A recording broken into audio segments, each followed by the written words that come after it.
I am Josh, And I'm Jack. and together we make the Box Office Dynasty. Hell yeah, we do. And we're back for another week in the realm of film and entertainment, folks. And it's it's a chill one. I feel like every week we're always saying, like, we're looking at what we have for the episode and we're like, yeah, this is going to be short, this is going to be chill, nice and easy. And then it somehow is like our record breaking longest episode yet. We But love to this, talk. yeah, But I yeah. think, you know what? If you stay with us the whole time, I think you'll have a good time for even longer than you would for other podcasts. Yeah, you know what, Jack? Like sometimes I will look at other podcasts that I listen to and I'll compare like the lengths of their Uh, episodes, and I'll sometimes be a little self conscious about the fact that we yap a lot, and I'm we like, man, double it. maybe we gotta like concise it sometimes, like really like tighten things up.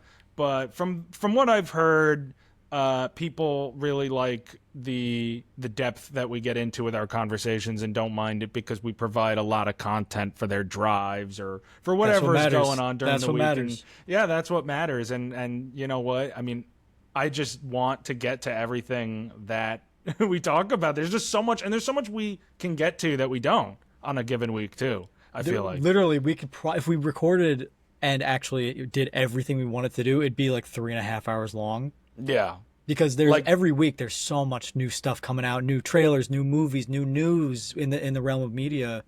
So it's a lot, but and we're we here have for it. like a shared note, and it's funny because we'll have just when we're planning ahead for another episode, just a part where it's like a list of all these different ideas of things that Yeah. we might want to get into the next week, and then above it is a list that's the actual order, and it's like, okay, you really see what makes the cut and what gets chopped for time.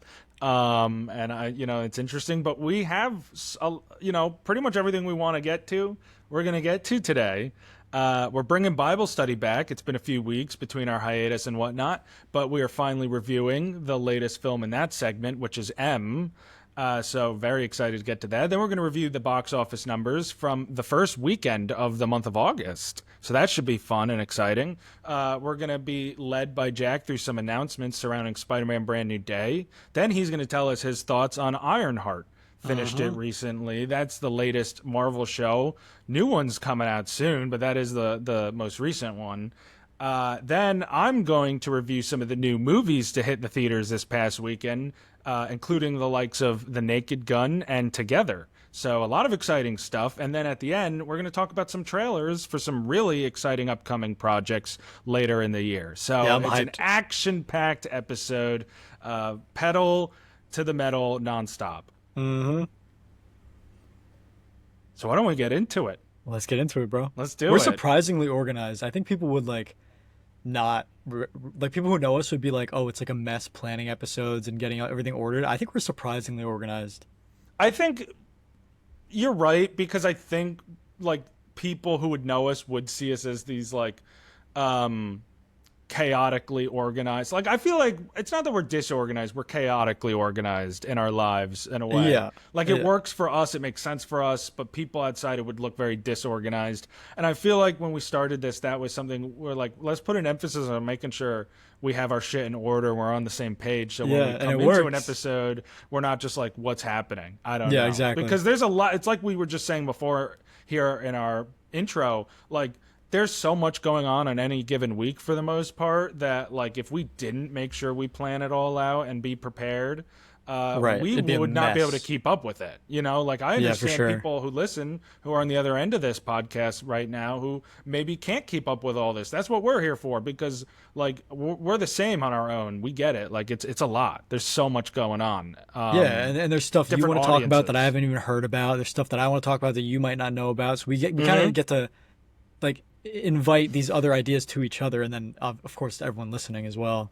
Yeah. So, I mean, absolutely. And as always, like at home, if there's any kinds of things you want to hear us talk about, please comment those ideas and Uh-huh. we'll try to get to them in our episodes.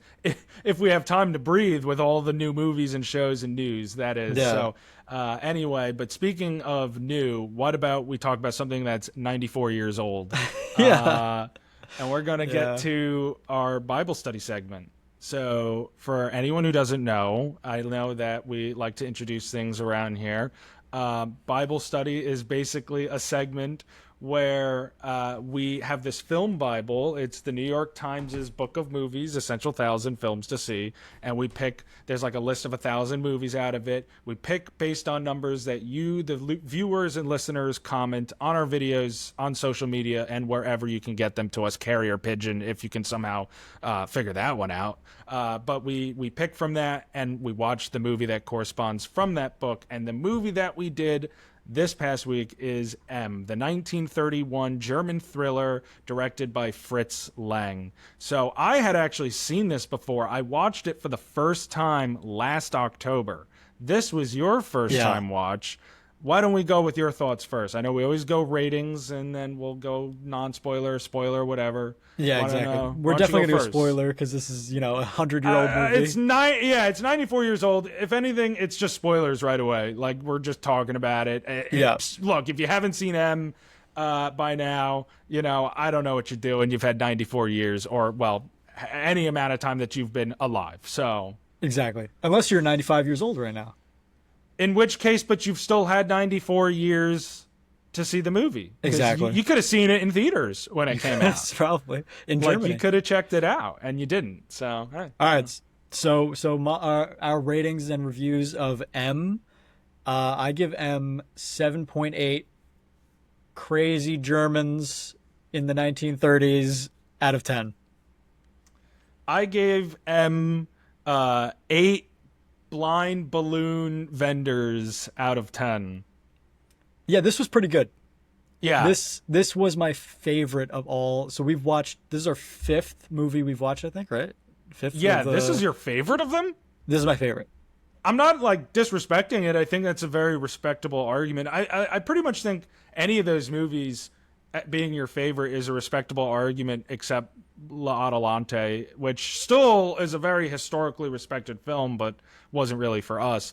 Yeah. But I'm surprised that this is your favorite movie. Yeah. So just quick recap. This is a German movie made in the 1930s. It's black and white, and it's about a serial killer who's abducting children and luring children away and killing them.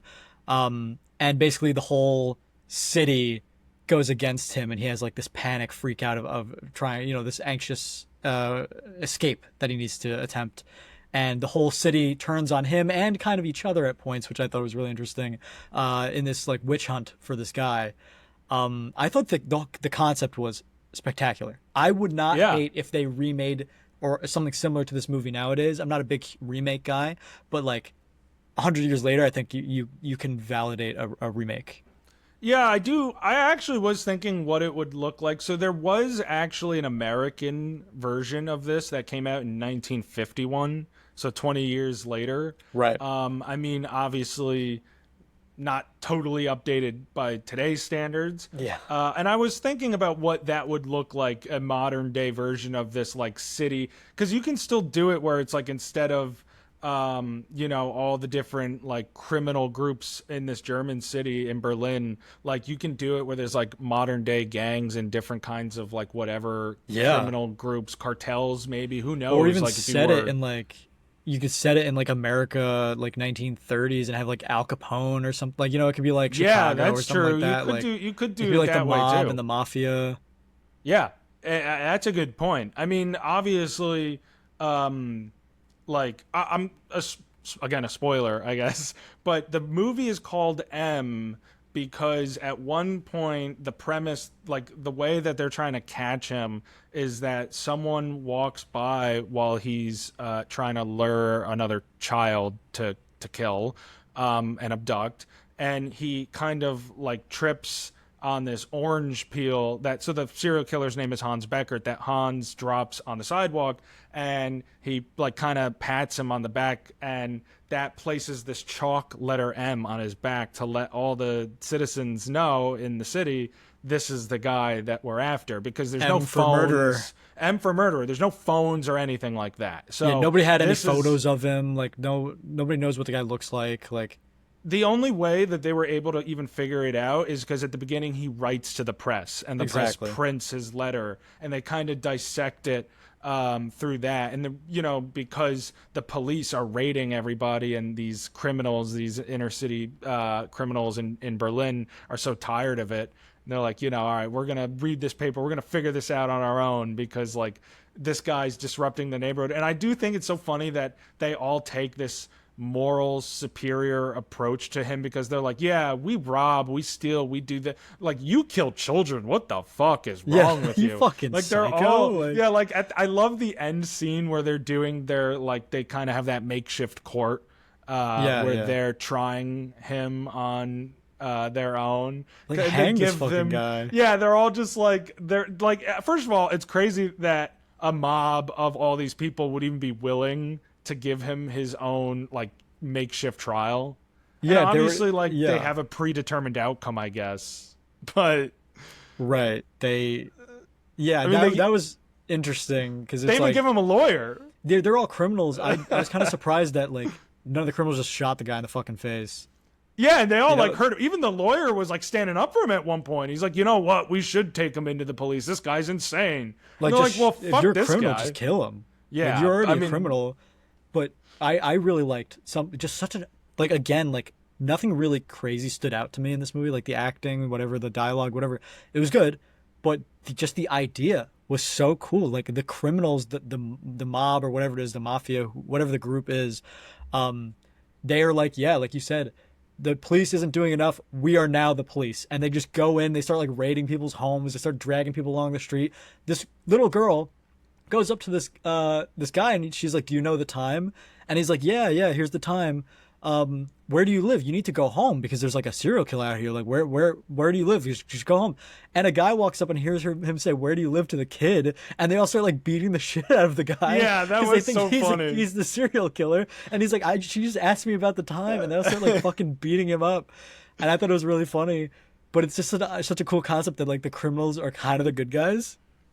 Yeah, I mean, this movie really is unironically hilarious. It was, yeah, in a it lot was of funny. ways. Like, there is a lot of comedy infused into this idea, which I think for a film at this time, the way it played around with its dialogue, especially when it just was the beginning of the talkies, like sound had just been introduced to film a couple years prior, and here they are playing with that idea with these funny scenes and bits that involve these clever, pieces of dialogue. I think my favorite scene was the one where the cops found the candy wrapper in the bush. Yeah.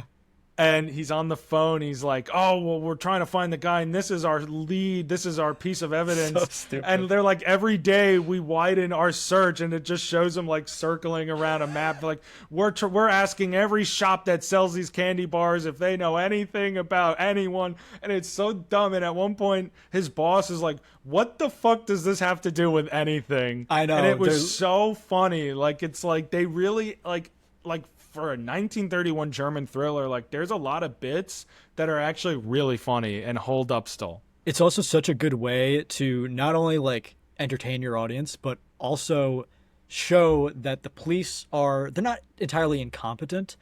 They're just desperate. Like they have nothing to go with. So they're doing all this stupid shit because that's all they can do. Like they literally have nothing to do. Right. Like this is like, we're laughing. We're like, oh, this guy's, killing children. He's a serial killer. And their only like leading evidence is a candy wrapper in a bush. And It's like, that's all they got.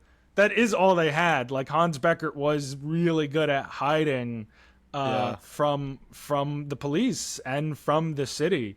I wanted to ask what you thought of his like ending plead and like this idea of like what you thought should have happened to him. Are you talking about like Because at the end, when he's talking about like how he's like mentally ill? yeah, and like he presents this like what I would say is honestly kind of compelling argument that I he was just gonna agree. is not mentally, well. And it like, obviously we're not going to sit here and justify child murder, but like, it you have this mob, this rampant mob of angry citizens and criminals and people alike who want to kill him. And meanwhile, like, is he a sociopath or a psychopath? Like, there is that difference there of like, is he doing this by his own will, or is he not in his right mind? Right. That's his argument is basically like it's hard because he's talking to criminals. And with them, they have killed people and they have robbed people and they've definitely hurt people in their lives. And to him, he's like, "You guys did that willingly. I have something wrong with me where I can't control my compulsion to kill. Like I can't control it, so it's not my fault. You guys all doing it willingly. How can you judge me?" And it's not the worst argument in the world. Obviously, you still did horrible things. You go to jail, blah blah blah. But for other criminals to judge, I mean, his crimes are way way worse than his, but there is a difference. I mean, they are, if there's nothing wrong with them, they're willingly killing, they're willingly doing these things, like, yeah. But also, does someone who's mentally ill like acknowledge that they're mentally ill like that, or they don't know that they are? I mean, I think it just depends. Like, I feel like they're obviously, especially someone in his position, they're going to do whatever they need to get out of that situation. But I Right. feel like a lot of like, almost the physical symptoms, like the way he presented himself and things like that, almost kind of supported this idea that he was presenting, that, hey, like, I'm scared. Like, he was Yeah. scared. And like, I genuinely, I black out. Like, there's something wrong with me, I need help. And I mean, obviously props to the acting of Peter Lorre, who plays Hans Beckert. But that's, I guess, left up for interpretation. Like, is he telling the truth, or is this another manipulation to try and get out of accountability? Yeah, it's very um interesting. I think, and even the very ending, so obviously the police raid this makeshift court of theirs, and he gets put on a real trial. Hmm. And they're about to announce the decision, the verdict, and we never hear it. But we cut to the mother of the first girl that, we see, who gets Yeah. murdered in the movie, and she's saying it doesn't matter. No matter what the verdict is, it doesn't change the fact that they're gone. And that's where the movie leaves us, and it leaves us to decide what actually is Hans Beckert's fate. And I think, just going off of this same moral complex debate he has with other criminals down in that makeshift court, like, what does happen, what is right, what is actual justice in this case? I think it's a very, very interesting film from Fritz Lang, and apparently it was his favorite that he ever made. And I just think I can see why, because these are very interesting ideas that they were thinking about at the time, that we still kind of throw around today. I think a better ending would have been if he tries to abduct like a little girl, and then she pulls like a gat out of her fucking pocket and just blows his head off. What if fucking like Spider-Man just showed up Yeah, dude. and Actually, just like Ironheart was there. Dude, that's why we're talking about fucking it, because she shows up in the end credit scene. Liam Neeson just comes and has like Hans Becker pull his finger, and that just saves Yeah, the day. But yeah. yeah, like, I liked it. I liked it a lot. I don't think this is like one of these. I mean, hell, I've seen it twice now. I don't think this is one of those like all time favorites of mine. But at the same time, like, I think this is worth a watch for people out there, for Uh-huh. no, if no other reason than the fact that this has a pretty significant place in film history and deserves to be watched for that, but also because it's a pretty entertaining film. I kind of hope that our Bible study movies, because a lot of these are movies people would never even have heard of or have seen, let alone seen. I kind of hope maybe someone's watching this and goes, you know what, I will watch that movie because they thought it was good. You know? I actually had that. I saw a couple friends yesterday, and one of them said that, like, she was like, I am like probably gonna watch Shock Corridor because Yeah, You talked about it and you said it was good and I'm interested, and I'm like, you know what, it is a good movie. And it was that good. movie, so we have 5 on the list now that we've seen so far. There are actually 2 that I had never heard of before this the segment, which was La Adelante and Shot Corridor, and I had never heard of Shot Corridor. I ended up loving it. I mean, La Adelante was whatever, but Shot Corridor I think is great. And the other 3, even though I had heard of them, like one of them I'd never seen, got to watch. The other 2 were rewatches, and I got to enjoy them all over again. I forgot to add Shot Corridor to my list. So, Actually, what is your full list? Before we move on from this segment, we got to update 5 to 1. so in last place I have La Adelante. Yeah, me too. In fourth place I have The Great Dictator. In third place I have Shot Corridor. In second place I have Get Out, and in first place I have M. I find so this is gonna be very interesting. So in fifth I also have La Adelante.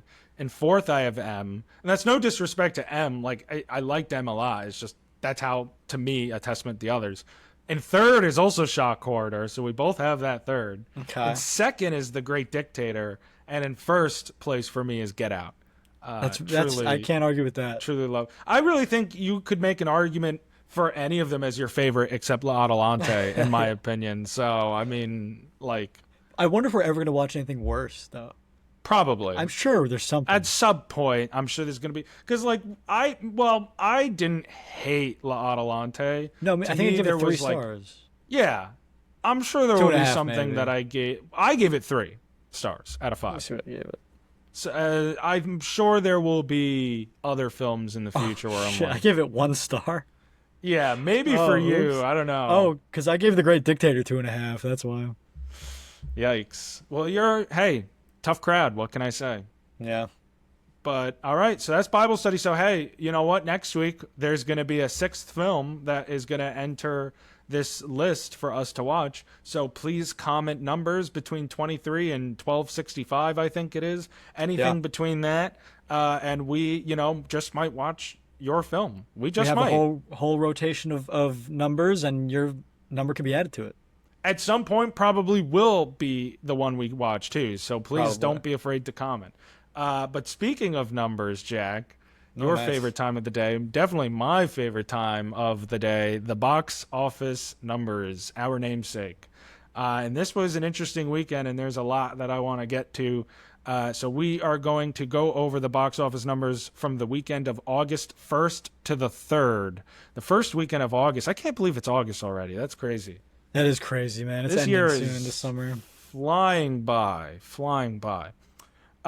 So in 5th place, in its 5th weekend of release, holding strong this summer, $8.7 million more dollars is Jurassic World Rebirth. Okay. In 4th place, making just shy of another $14 million in its 4th weekend, is DC's Superman. A pretty solid success. Again, we're going to get to that in a moment. In 3rd place, making its opening weekend, its debut, $17 million domestically, The Naked Gun. So I think that's a really, really good opening weekend, especially for domestically for that movie. Yeah, for that kind of movie. A studio comedy like that. Yeah. So that's big, big, big news. In 2nd place, making $22.2 million in its opening weekend, DreamWorks' The Bad Guys 2, the follow-up to its original from a couple years ago. Is that in theaters? That is in theaters right now Okay. because streaming movies don't have box office numbers. Oh shit, you're right. Yeah, that makes sense. And then in 1st place, making another $40 million in its 2nd weekend, is the Fantastic Four: First Steps. That is a 66% drop from its opening weekend. That is steep. Steep. And from its opening Friday to its 2nd Friday, it had an 80% drop from 1st to 2nd week. That's crazy. And I don't know what it is, because this is an actual good movie. Same thing with Thunderbolts. They are good movies, but they're just not making the money they should. I think there's a few things at play, to be honest. Because I really think this is like a changing landscape. I think the MCU has lost its audience. I think general fans are going out the door.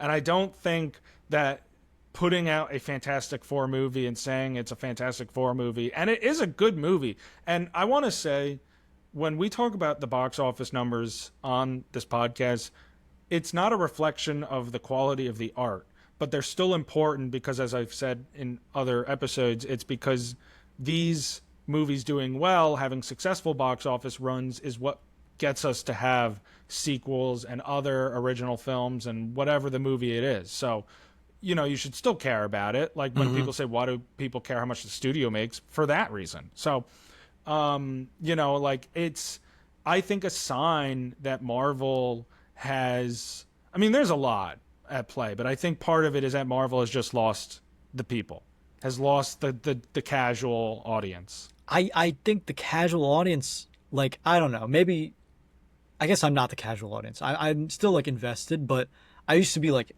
super, super excited, be like, oh my God, I can't wait for this movie to come out. But nowadays it's more like, oh shit, that movie comes out next week? All right, cool, I'll go see it.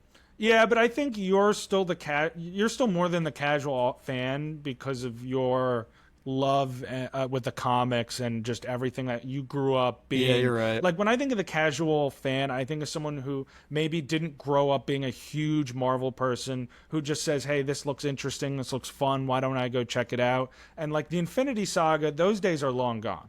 You know what I mean? I think that was lightning in a bottle. I don't think Marvel should be having those expectations. I also don't think superhero movies should expect to rake in $1 billion every time. There was a time period where like fucking Shazam and like a Captain Marvel movie and shit was like making billions of dollars between the two. That's not Yeah, happening anymore. Captain Marvel made $1 billion.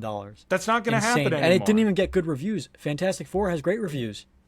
Yeah, I just think we're past that period. I think people want something different, and in general, people don't go out to the movie theaters that much anymore. So when they do, they want it to be worth it. And I think that they've lost trust in Marvel because, yeah, Fantastic Four is great, and the Thunderbolts is great. These are really promising entries for the MCU, Yeah. but they've had so many flops financially and slash or critically in the last several years. And so I just feel like people have lost faith. And unless you're like super interested in the fan and or in the characters, you're going to say, am I going to spend all this money to go with my friends or with my family, take my kids, take everyone out to the movie theater? Probably not. Especially with Disney Plus. It's just going to be on there in a couple months. You'll just wait for it. Yeah, and Marvel knows this too. I mean, like, there's no way Fantastic Four or Thunderbolts was getting a sequel anyway. I mean, they're already talking about like a reboot. Feige's already talking about like rebooting the whole MCU, changing things up entirely after Secret Wars. So these movies weren't even going to make a second one anyway. Yeah, but you know mean? what? Like Fantastic, I mean, maybe they would though. I don't know about Thunderbolts. Fantastic Four, I could see a sequel with these characters if they're signed on long term. But here's the thing: the budget for Fantastic Four was around $200 million or so. Okay. It needs to make approximately $600 million to be considered breaking even, because the $200 million doesn't take into account like marketing costs and the theatrical Press cut, tour. all that stuff. So at the end of the day, they need around $600 million to break even, and this movie is projecting now to finish maybe between 520 and 570. So at that point, now you're looking at a loss for the studio. So yeah, at that point, it's less even sequel, and it's more like, where is this gonna go when now Marvel's gonna disappear for a year before Spider-Man? And I think, like, and we're going to talk in a few minutes about Spider-Man before we get to that, but I do think you've seen this huge uptick in Spider-Man Brand New Day announcements and, like, footage because Fantastic Four is struggling to maintain public interest and is struggling to maintain, a strong theatrical run. And so I think they're trying to like really push down now on the Spider-Man branding and say Spider-Man and Avengers has to be what brings us back from in terms of bigger numbers. I don't know that they will. I think they will. I mean, Spider-Man and Avengers is their backbone. Like, Spider-Man's making $1 billion. Avengers is making $1 billion. Well, Like, but I don't know that because Spider-Man is going to be coming off the heels it's only a couple weeks removed from the Odyssey, and like Fantastic Four did suffer coming a couple weeks after Superman because, for what it's worth, I know you, and for instance, I know you enjoyed Fantastic Four a little more, and I Yeah. get that they're both great movies, you Yeah. know. But Superman did have more of an impact on like the cultural zeitgeist in a way that Fantastic Four didn't. 100%. You know, like I feel like now here we are in August, we're still talking more about Superman. It's still more of a memed movie and it's more of a like quotable movie that people are sharing online. I feel like Fantastic Four kind of came and went. And I'm not again, it's a good movie, but I don't really feel like it got that grasp, that cultural grasp. And so it has a runway in August where there's very little competition, but I feel like people are already forgetting about it, so that might not do it any good. And I feel like if it had came out, like for example, hear me out. What if they gave it the Predator Badlands release date in November and moved Predator Badlands up to July instead? Would that have boded a little better for the movie? That was one kind of Halloween theme. There was that weird scene with Halloween, but two, Oh wouldn't have yeah. had Superman right on its front door. Like that might have been a better spot for it. Yeah, I agree with that. I mean, the thing is, here's the thing. Uh, Life's been grim life's lately. been grim lately. I think it's not even about the movies. It's just about the content. Like Superman is an icon. Superman, there's such little amount of superheroes that are as iconic as Superman or can even be like expressed as an icon. Like you see a guy on fire, sure it's a human torch, but what does he represent? You know, you see Superman, you see that symbol, you know that is hope, that is justice, that is security, that is freedom. Like, you know that's Superman, and it's just like he's gonna have more of an impact regardless of how you do him. Even if Man of Steel and Fantastic Four came out at the same, now I can't use Man of Steel as an example because that's so far from how Superman should be.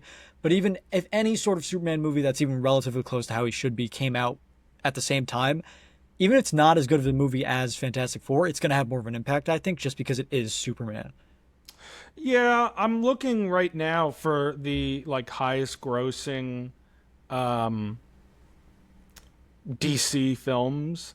I Uh just huh. feel like cuz you're right about Superman. Like he is this icon, this legacy character that transcends even the popularity of the Fantastic Four and the Yeah. popularity of pretty much every superhero. It's like kind of a plane of Batman, Spider-Man and Superman and like Those everybody that's the else is trio. That's the Trinity. everybody else is a somewhat distant to far distant second or third or Uh whatever. But like, couldn't we also say that the Superman box office is going to be a little disappointing by standards? Like, hear me out. It's going to be the highest comic book movie of the year when all is said and done. That'll be the first time that DC finishes with that title since 2008 with The Dark Knight, which is crazy. That shows Marvel's grasp and that shows a potential shifting of the Titans, yeah. maybe. But at the same time, they're predicting Superman to finish somewhere around 640 to 680 million globally. And that's fairly low compared to some other, like Aquaman finished over a billion. Joker finished over a billion. Joker just came out in 2019. I get that was right before COVID, but like they've had other movies that weren't their kind of flagship character that grossed higher even in somewhat recent years. And so I wonder like this is a successful box office run for the DCU. And I'm not saying otherwise. But is it still somewhat disappointing considering it is Superman and the global numbers aren't necessarily reflecting what DC has had in the past? Yeah, I mean, we talk about casual fans. I think DC, like Marvel, maybe doesn't have the casual fans right now, and it needs to gain them. And I think that's a problem. As much as I love James Gunn, because I'm not a casual fan, I've read the comics, I love the old TV shows, I love everything. I do think that James Gunn is maybe not for the casual fan right now. Like I mean, how weird was Superman? And as an introduction Like, yeah, it's good because I love all the weird shit that happens in the comics. I love this weird green baby that is never explained, it's just the dude's baby's green because I know weird shit happens. But, James Gunn started this universe with creature commandos. If you're not into comics or not into superheroes, it's such a weird introduction that people are going to be like, I don't want to watch that. An animated show about monsters and goblins and fucking Frankenstein. Like, I don't care about that. I loved it. I thought it was great. And he wants to do a movie called The Authority, which is all these like D-list characters, kind of like Guardians of the Galaxy.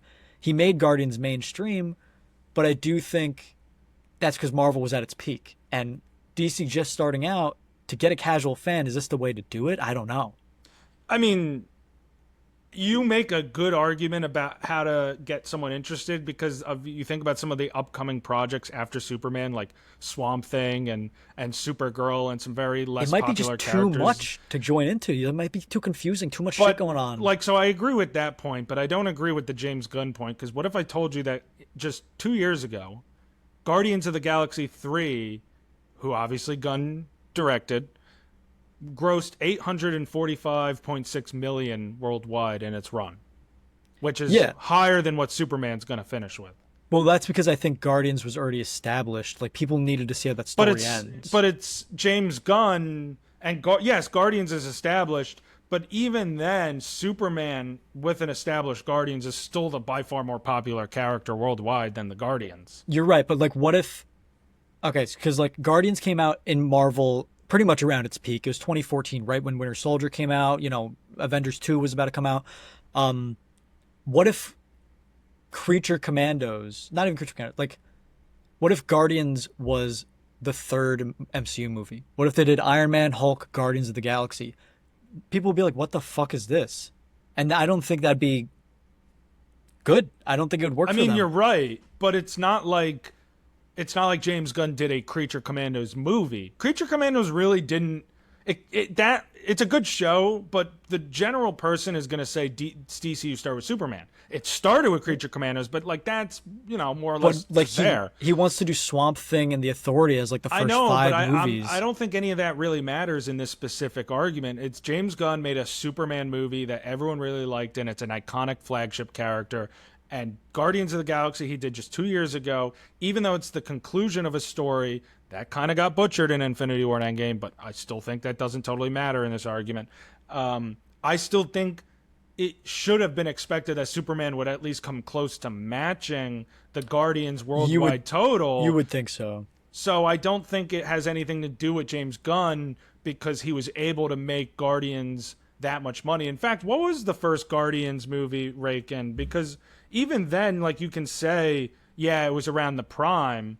That still made 770 million worldwide in its Uh-huh. total. And yes, it was Marvel's prime, but they were unknown characters still. And James Gunn at that time was a much more unknown filmmaker than he is Yeah, now. I mean So that's what put him on the map, I really. I do think it's a good box office run for Superman, but if it does stall out in the 600 million range, that is somewhat disappointing by both DC's historical standards and James Gunn's own standards in Yeah, the he's got a great past. track record. So I don't know. I think it's interesting. It's not going to be a problem for the DCU, but I do think it's an interesting just an interesting thing to happen because again, you look at the next few weeks, there's not a big competition for these movies. So how much are they going to be able to maintain strong legs as they get further into the dog days of summer? It'll be an interesting race. Yeah, I mean that leads me into what I wanted to talk about next. Some Spider-Man. Spider-Man Brand New Day. We got a bunch of announcements, and we're talking about Fantastic Four not making that much money. Is Spider-Man Brand New Day going to make a bunch of money? I think it's a shoe-in for $1 billion because of these. We just got announced Spider-Man Brand New Day. Of course, we know Frank Castle, the Punisher, John Bernthal's going to be in it. Mark Ruffalo's Hulk. I can't even fucking talk today, dude. Mark Ruffalo's Hulk is going to be in it. Now just confirmed Michael Mando's Scorpion is going to be in it. Um, and we got the leaked suit. What did you think about the suit? It, it's cool, but I think it could use a little work. I don't think it's the final version of it. I think it could be the best suit that we've ever seen. Like the raised webbing, I love that from like TASM 2. The colors are great. I like that it kind of takes inspiration from both Yeah, Toby and this Andrew. That's cool. the spider is great, but the leaked set photo, not even leaked because they kind of, I think they got leaked and then Tom Holland just straight up posted them on his Instagram. Um, I want to talk about that. It's Spider-Man on a prisoner transport van. I don't know if you saw those. I saw something with him on a tank and a kid screaming, "That's Spider-Man!" I saw Yeah, that. it's like in the same like sequence. There's like a prisoner's transport van, and people are saying that John Bernthal was there. So the idea is that Scorpion might be being transported, and John Bernthal's Punisher is going to kill him, and Spider-Man has to like save his enemy, which is cool. But all these characters being in this movie, everything that's happening, they even seems like that Mr. Negative, he's a Spider-Man villain, is going to be in it, because they showed pictures of his symbols, like the demon is his symbol. Um, all these characters being in this movie, and all these, you know, these announcements, like you said, is just all like to make the money back. Like, is this all to show that Marvel is back? Why is the Punisher in this movie? Why is the Hulk in this movie? I What love does it. that even mean? Marvel is back. How many times? I feel like everyone always says it's back, then it's gone, then it's back, then it's not. I think in reality, Marvel has good projects post Infinity Saga. Like I don't deny that, but I just think there's no back or gone. I just think it's a different era for them, and it's not the same. They don't have the same grasp on the audience. Like I don't think this is a shoe-in for $1 billion. I'm not saying it can't make $1 billion, but it's going to be coming just a couple weeks after the Odyssey, and it's coming in a time where Marvel is not doing well financially in terms of their box office runs, and superhero movies in general aren't making that profit. Like I just think that people might have some of the similar concerns that you have, or they might just, I mean, people are going to, like, obviously Spider-Man fans are going to care. Marvel fans are going to care. How many people, are going to really care though about this movie in a year? Like, we'll see. Well, But I I don't know mean, that it's a shoe-in. it's the movie that comes out right before Doomsday, and I do think them shoving this many characters in this movie could be a problem. But I also do think that's how you make your money. The Hulk, the Punisher, Spider-Man, the Scorpion, and Mr. Negative. You got two villains, three heroes at least. That's all the stuff they confirmed. There's probably stuff that they haven't. Is that too much? I mean, I don't know if I want to say it's too much because you look at a Superman movie and like Superman obviously has a lot going That's on true. There's too. 50 heroes in that movie. But I just I think like it's like the same thing with Doomsday where there just is so much of like, hey, remember this, hey, remember that. And I mean, we'll see. I'm obviously interested in the movie and seeing Punisher and Hulk and all of them interact with each other, but like, it does not even like Spider-Man: Brand New Day is not like cultivating that same excitement inside that that like for example Beyond the Spider-Verse is as a conclusion to the story that I'm very invested in. Like Brand New Day, it could be interesting. It also could be a train wreck. They're like, listen to me, they're filming this whole thing and doing the entire VFX in under a year. That sounds like a disaster waiting to happen, in my opinion. It takes time. That stuff takes time to do, and I feel like Marvel keeps playing loose and fast with where we'll write the script on the fly as we go. We'll incorporate what we can to make it work. We'll get edits at the end, at the last second, at the 11th hour, and like I feel like they're trying to jam this movie in under a year, and I don't know that it's gonna work. I just think they don't have enough time. I know they have so much shit going on too. Like they have 6 months later, they're supposed to come out with Doomsday. Like Which that's is not insane. even completed again, that script. Like, I'm I know not they're that excited rushing. for Doomsday. It sounds like it's going to be a fucking train wreck. And just like, it sounds like, how do I want to describe it? It's almost like a movie for movie tourists. Tourists. Like, like you're visiting, like you're like, oh, like you come take pictures, look, there's Rebecca Romaine, there's this, there's like, oh, like James Marsden, right? They announced him, like who the hell Yeah, did they yeah. fucking announce? It's like, oh, I Like, remember that guy. yeah, you know what I mean? Like it's like if you're a movie tourist and you're like, I remember this, I remember that, but They don't even have a finished script. They're filming on the fly. People don't know what their characters are doing. Yeah, There's main Avengers, main characters at play that may or may not be back that we haven't seen in years. Like it just Did you see Alan Cumming? Did you see what he said? yeah, I did see He's playing that. Nightcrawler, and he leaked in a thing. He's like, yeah, and I'm fighting Mr. Fantastic, or I'm fighting Pedro Pascal in one thing, and people were like, oh my god, Nightcrawler's gonna fight Mr. Fantastic, and then they were talking to each other on I think it was on Kimmel or Fallon or whatever it was, and Pedro Pascal was like, dude, we never had that scene together. And I don't know if it's just like to make up for it, but there was like that never happened. And Alan Cumming was like, I don't know who I was fighting then. And he was like, I have no idea. I because everything is all like the CGI and those like obviously those costumes of fucking that they have to wear. It was so crazy to film that. You just like move your It, arms around and just be like, this is well, gonna I look saw like cool. John Malkovich and like everyone that's ever like talked that's been like a serious actor that's like gone to talk about it. They're like, yeah, you're like acting in front of a wall. You're acting in front of just a green screen. Yeah, Like it's Harrison not. Ford. It was like, what the Yeah. fuck am I doing? Like it's just and someone was like asked him will you ever return to Marvel and he was like nope. No, I know. What a waste of a So character. so it's just like it's just look, I don't want to take away from the fact that people are excited about it or whatever. That's not what I'm trying to do here.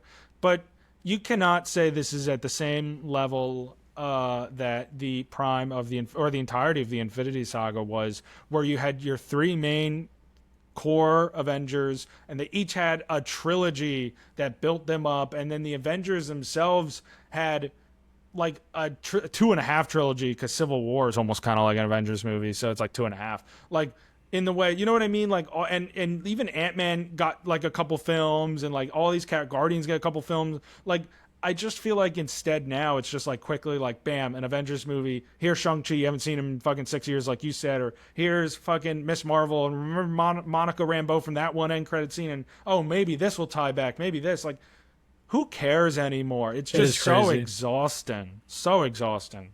Well, something was just moving on, just through the Marvel stuff, because I just watched Ironheart recently.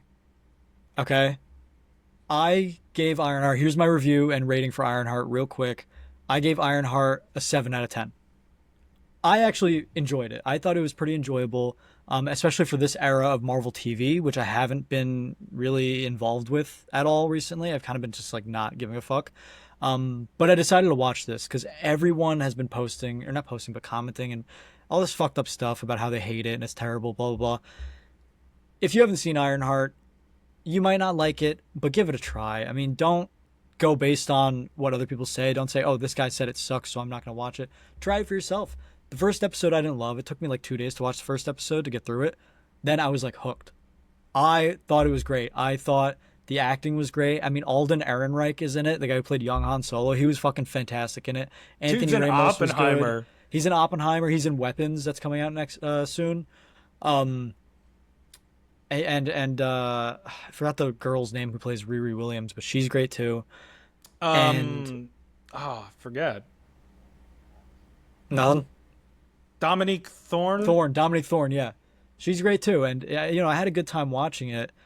Uh, I just like we're talking about Doomsday. It's weird to watch a show like this, but she's not announced for Doomsday.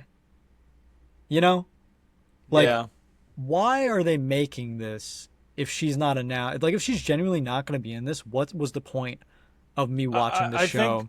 think it's just I don't think you needed to watch it is the point now. Like I think Kevin Feige is saying these things exist. They're not all necessarily for every like to the point of the saga, so you can watch what you want to watch. So I think But that's what it is. I would just want to know that this character will continue.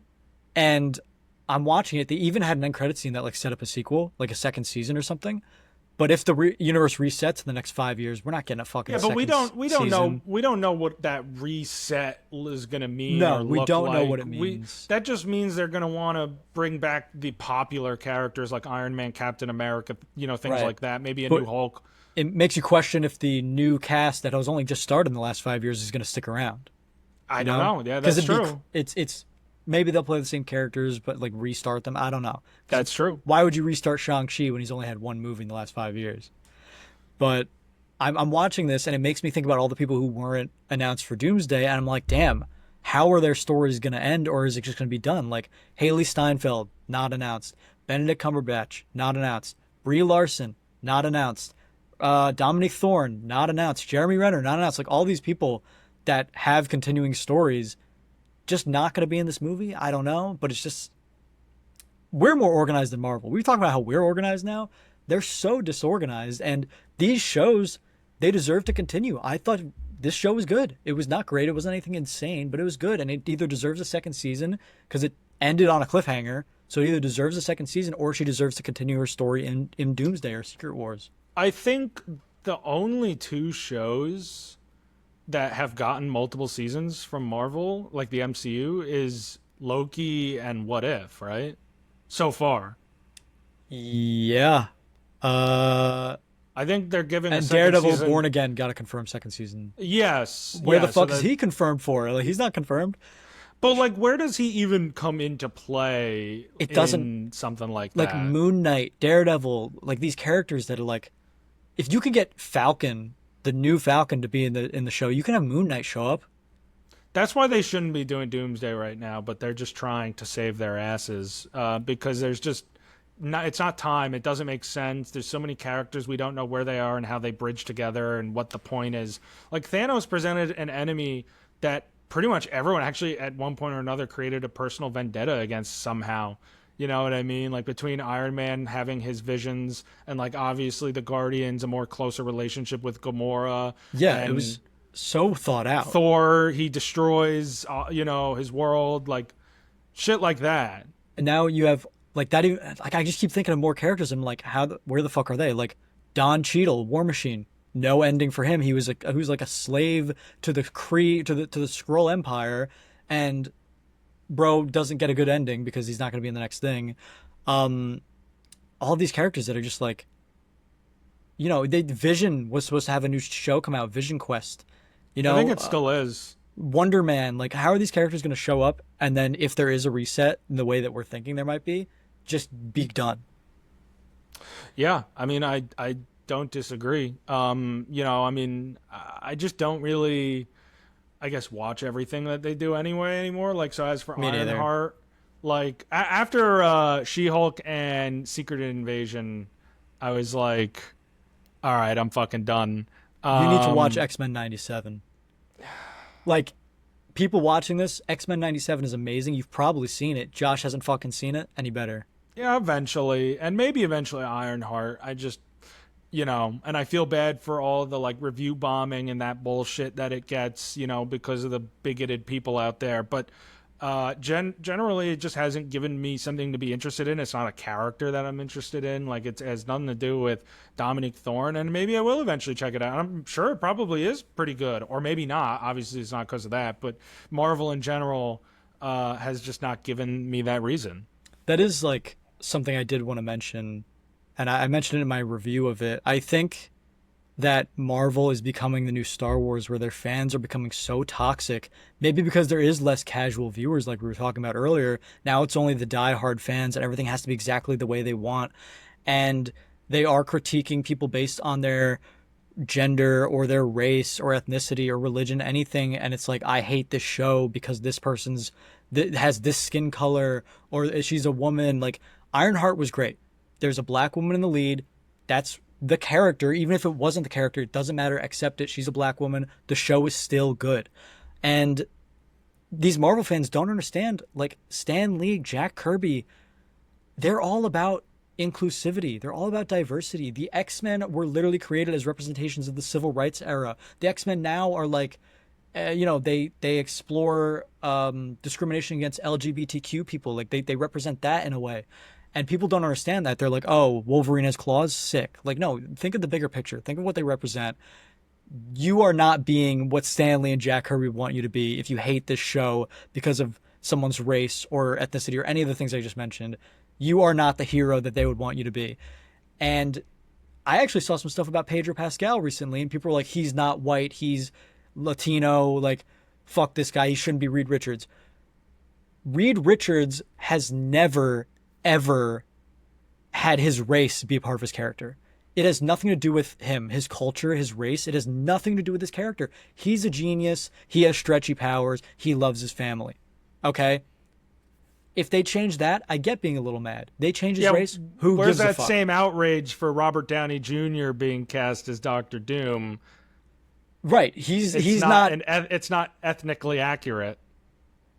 right. He's not like Eastern European. Yeah. Like it's it's just so stupid to me that like I get it if you made Luke Cage white because Luke Cage his character is a black guy from Harlem and being black is part of his identity in the shows in the comics and everything like that. And if you made I'm trying to even think of like a someone who's if you made Ben Grimm like this he's supposed to be like this white Jewish guy from Yancey Street. If you made him black, it does change the character because he's supposed to be like this Jewish guy from New York. It changes the character, and I could see a little bit of outrage of that. You just have to accept it regardless. But I could be like, that's a little dishonest to the character. But for Reed Richards, who has nothing to do with him being a white guy in the comics, he just happens to be white. People are like, oh, he's Latino. Fuck this. Shut up. Like literally, like Pedro Pascal's Reed Richards. He didn't talk about him being Latino once in the whole movie. Like his race has nothing to do with the character at all, and people make it such a big deal. You know, and if you don't like that stuff and you don't like these people and these shows and movies, you can fuck off. Just don't watch it. Like fuck Yeah, off. Like who read or watch the you version you know? like. Then Yeah, like that's your problem, not the rest of ours. So, yeah, it's pretty anyway, insane. Yeah, that's my rant about Ironheart. I think if you haven't seen it and you're interested, you have a little bit of thought in the back of your head that says maybe it's good. Check it out and check it out for yourself. You might not like it, but you might, and I did. that's fair. No, that's totally fair. Which is now I'm going to turn that same exact Yep. argument back around on you because of a movie that came out in theaters this past weekend that I know you told me off air that you weren't the biggest fan of this, and I'm going to try and convince you otherwise. And that is We'll see. the new reboot of The Naked Gun, starring Liam Neeson as Frank Drebin Jr., the son of the iconic Frank Drebin, played by the late great Leslie Nielsen. This movie, I'll start with my rating, and I guess go non-spoilers, and then I don't know. I guess spoilers. I want you to see it, but it's a fucking Naked Gun movie, so I don't care. I don't know if spoilers really count in that regard. Yeah. I give this movie. I don't even know what funny thing to put in the. Oh, I give this movie 8.5 Liam Neeson pretending to be a little girl out of 10. Little girls out of I 10. saw that in the trailer. Yeah, I mean, half the stuff is in the trailer. The movie is only 85 minutes. It's a very all Naked Gun movies are like 80 some minutes. They're not long. I loved it. It's fucking ridiculous. Okay, it's stupid. It's brainless. It's very spoofy and very slapstick, but it is so fucking funny. There aren't movies like this anymore. Just these totally like absurd, aware parodies. You know what I mean? And having something like The Naked Gun back in theaters, I thought there were a lot of bits that just like I was literally laughing from start to finish. I plan on going to see it again. I was in the theater, and everyone in the theater was absolutely cracking up from the very start. Like literally, they pack it for 85 minutes, and that's the thing. You would think there's so many jokes that are trying to land in an 85-minute runtime that it's like they can kind of wash over each other, but it's nonstop. Like they really are very well thought out and clever and funny. I feel like you have this idea about what these movies are, where it's like Frank Drebin is this stupid police captain, and everyone around him is. It's not that everyone around him is dealing with this stupid guy. It's that the world is itself is this kind of logicless place where people just do and say like really ridiculous things. Like there's one line from one of the original Naked Guns where they're like sitting investigating this I guess prostitute or whatever, and he's just like, oh, like God, what was it? I have it. Her. It was. He's saying something like, um, oh, I think like she's doing it for sex or whatever it was. Is like I think sex, like a phrase as a question, and I don't know. Frank Drebin just says some stupid like "no thanks, maybe later," and it's just like fucking like bruh, like it's just so stupid, and I love it. I Dude, but absolutely love it. what's the difference between that kind of stupid humor and Happy Gilmore 2's stupid humor that you didn't like? Because Happy Gilmore 2 is repeating. The reason I didn't like Happy Gilmore 2 is because it was basically just rehashing all the jokes from the first one and then putting it all together with a bunch of celebrity cameos that had nothing to do with golf or the first movie or anything really.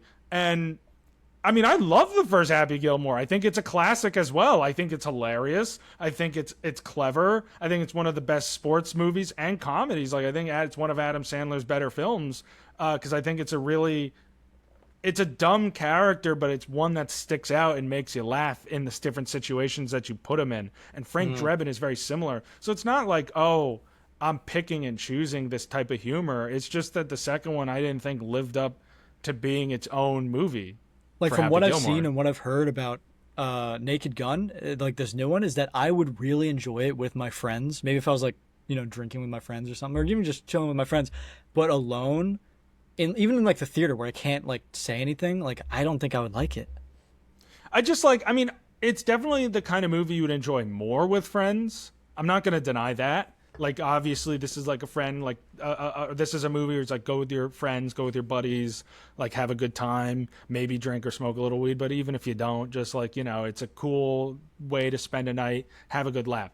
But I don't think that takes away from the fact that this is still just very funny shit that they're doing, even when you're by yourself. Just like the play on visuals, the play on words. Like I said, it's very slapsticky. It's very old school, and it's humor that doesn't offend anyone, which I think is like above all. Like people, we live in an age where people are like, you can't make fun of like race and this and that. How are we supposed to be funny anymore? Like this is what's funny. Like you don't need to put people down. Like this Yeah. is funny, and like look, comedy is the most subjective of any genre, and I'm not going to argue that. You either find it funny or you don't, and it is what it is. But all I know is I was in the theater and I was with a bunch of people I don't know, and everyone was having the time of their life. And that says to me that this is the kind of movie that we need. This is the type of franchise to revive because you can keep it going. And I want to give Liam Neeson his props because a big reason why Naked Gun works is Leslie Nielsen's very deadpan kind of like, I don't want to say dry humor, but unaware humor in a sense, the way he plays with the environment. And I feel like the public has this image of Liam Neeson, and he has only a very small comedic background compared to his dramatic background. So Yeah, I'm the not only sure. comedic thing I've seen him in is Ted. When he asked Ted. about the tricks are for Yeah, kids. he was like in an episode of Family Guy, I think, is some shit. And Oh, it's funny really? because Seth MacFarlane was an executive producer on the Naked Gun movie, so it makes sense. But like Liam Neeson proved that he can do it. He's funny. So they were trying to get. I don't know if you saw this. They were trying to greenlight the movie, and Paramount was like, unsure if they were going to do it. And so they were talking to Akira Schaefer, who's the filmmaker, and they said they had like the committee where they had to like film like a little bit of like something with Liam Neeson trying to convince him to greenlight the movie. And this is so funny. I got to read this to you what they did, how they got them to greenlight the movie. So he said, we took the bulk of the hospital scene where he's interrogating Kevin Durant, and then not Kevin Durant, the fucking basketball player, Durand with a D. Yeah. And then some of the jokes from the interrogation with Busta Rhymes and created this new mini 5 minute scene. We got some day player actors from LA to come be in it. At the end of it, Liam gets the criminal to break, and he's looking at the criminal. He says, "Don't mess with me." Then he turns to the camera. He says, there's noir lighting on his face, and he says, "That goes for you too. Yes, you, the Paramount Greenlight Committee. I see you there. What the fuck are you waiting for? Why don't you get your pencil pushers to sign the line? I'll tell you what, make sure they have a line item for adult diapers and cocaine in case one of you ever wants to visit set." And he talks shit to them and leaves, and it got them to greenlight the movie. And it's just so good. And it proves like Liam Neeson can do this. Like Liam Neeson can step into that role. Them. It's also Just funny that fucking- like Paramount can take a joke. Yeah, right. Like I guess they can take a joke. I wouldn't expect them to. Well, I mean, it depends on the kind of joke. If you're Stephen Colbert, maybe they can't take the joke. But yeah, if you're South Park, maybe. If you're Liam Neeson, you can take the joke. But yeah. like I just thought he was great, and I thought that the movie was great. I thought Pamela Anderson was great. I think it's so fun and cool that this movie like brought them together as a couple in real life, because like Liam Neeson. Wait, is that true? Yeah, they're dating in real life. Yeah. And like that's because they met on set, and I think that's cool. I don't know, like Liam Neeson's a good guy, and his wife passed away young, like a long time ago, and like 17 years ago, whatever it was, in a tragic accident, and he like was never gonna date again, and he found happiness in Pamela Anderson. Like this movie is so fun and nice and good, like it brought them together, and like I don't know, that's nice. Like that's a plus to me. Like there's such good vibes around this. I'm very excited to go see it again. I think I'm going to bring my dad to go see it. I think you should give it a try. I think you should open your mind to this movie. What do you have to lose? 85 minutes of your life. Everyone should go check it out. If you're going to watch Ironheart, you should watch The Naked Gun. This movie is so good. It's so funny. I think it's ironic, by the way, speaking of like Liam Neeson, like Leslie Nielsen, Liam Neeson, Close enough.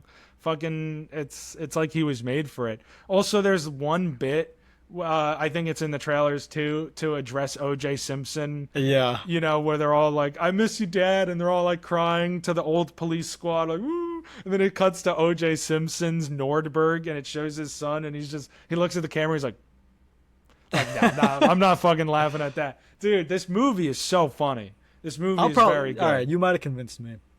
I think you should watch it. You'll go with your friends. Don't go with your friends then. I know you go to most movies with your friends. Have you ever gone to a movie in the theaters by yourself? No, I'm too self-conscious. That's crazy. No, dude, stop that shit. Stop that stupid shit. I know. Once you break that stupid mental barrier, because plenty of people go to the movies by themselves. I know, and I've done it countless times. But people I know like work there, and I'm like, people from high school always go there, and it's like, so what? I don't know. I feel You're going self-conscious. it's first of all, movies aren't inherently a social outing anyway. You're sitting there watching a movie.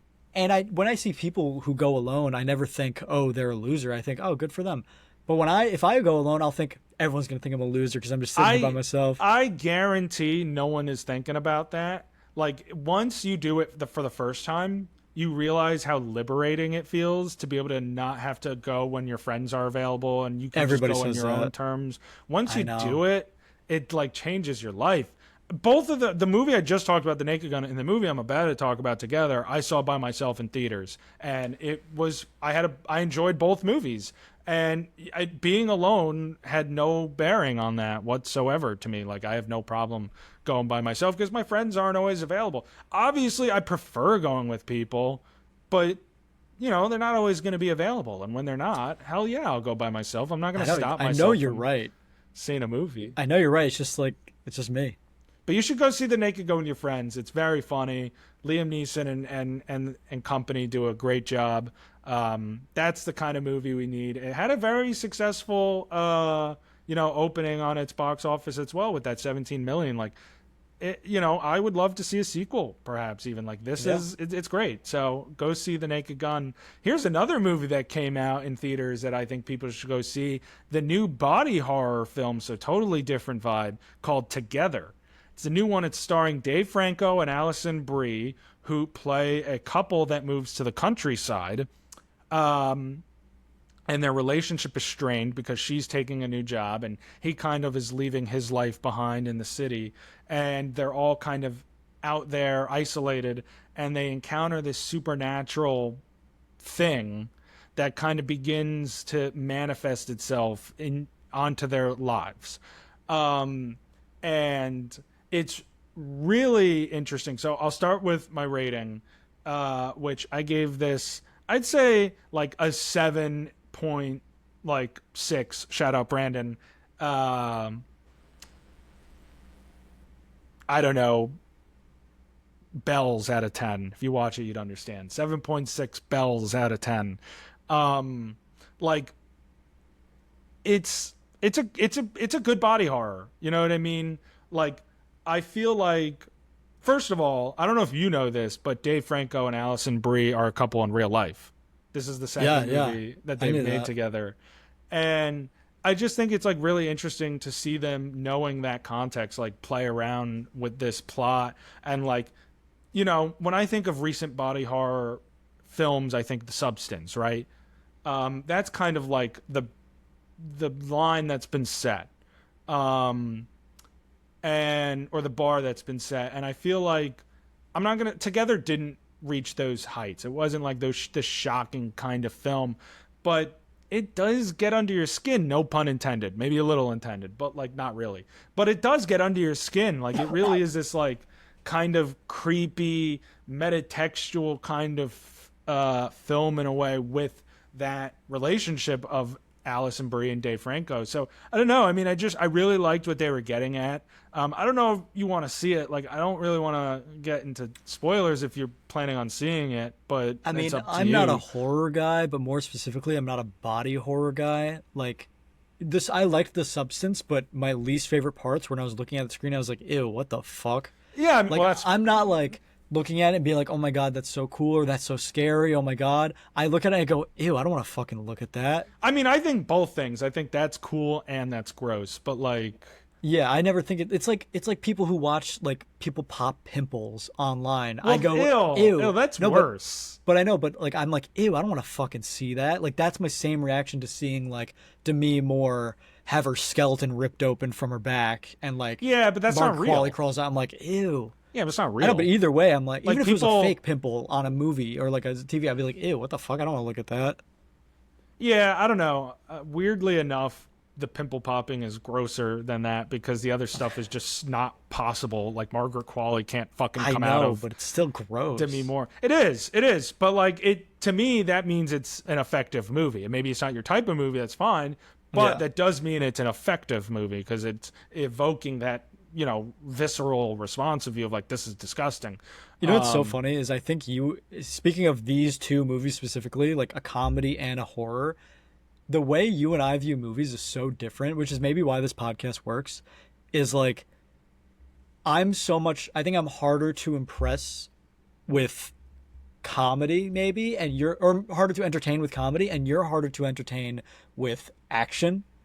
Like I'll watch Transformers be like giant robots punching each other, cool, and you're like it's not for you. You're like I want to, I need a better story, I need better act, blah blah, all this stuff. I'm like it's cool.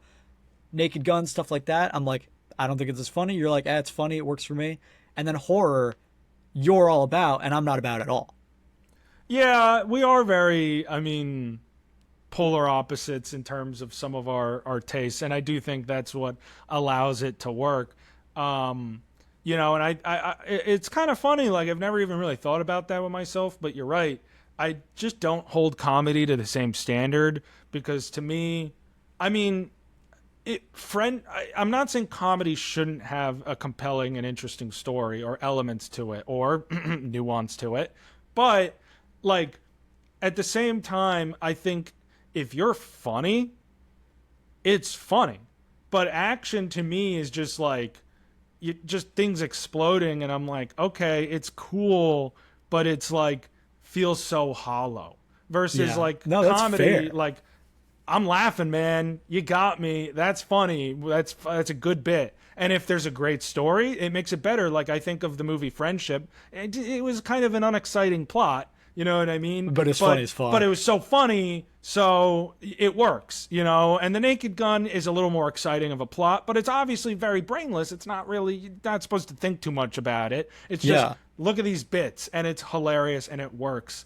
And And I I do love think that. that that's where we differ because I'll be like, that's stupid. It makes no sense. And then I'll be watching Transformers and be like, this is fucking sick. And you'll be like, that's stupid. It makes no sense. Yeah, that's a good point. I've really never thought of it that way. We just hold different genres to different standards. Yeah.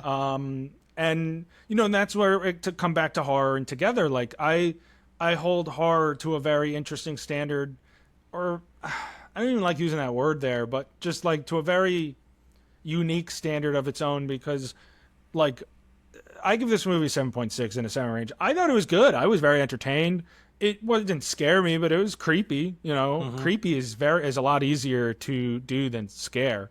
But like I feel like with horror, because it's so hard to actually scare me and do so while being compelling and telling an emotional story or something that makes sense that connects with me or with whoever, like I just feel like I hold that to that level and it's harder to do. And Together was still interesting, but it wasn't anything where I'm like I do feel like I was a little anticlimactic. So essentially speaking, you don't care about spoilers, right?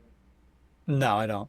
Okay, so spoilers for the new film Together out in theaters.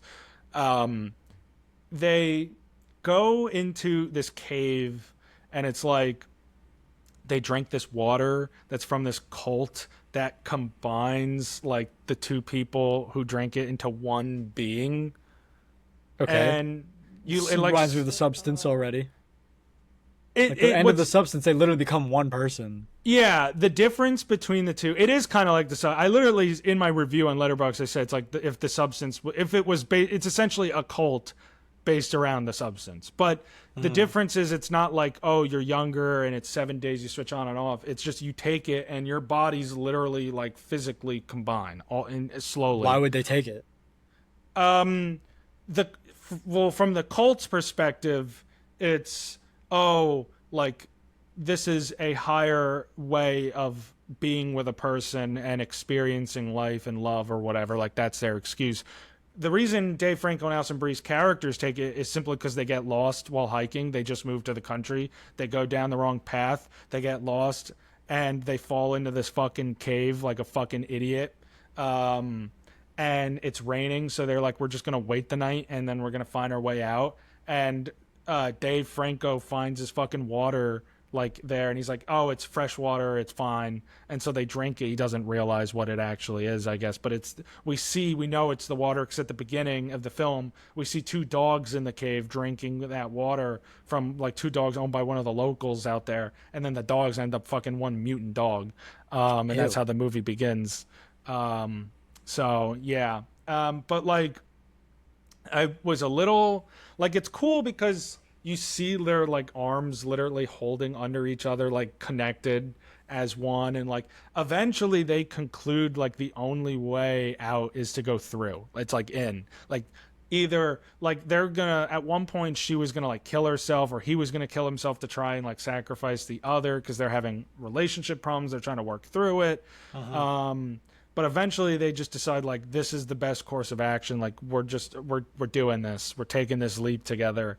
And it's like a nice closure bookend to their actual like interpersonal storyline of like being able to communicate and make it work and like accepting we're taking a risk of unknown together. So like I like that, and it's obviously portrayed in a horror sense.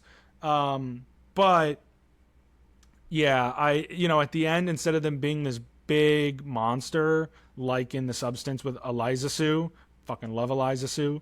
What the fuck is They that? That's the Demi Moore, Margaret Qualley monster at the end. That's what It's called Eliza Sue. that's the name of the monster, Eliza Sue. Okay.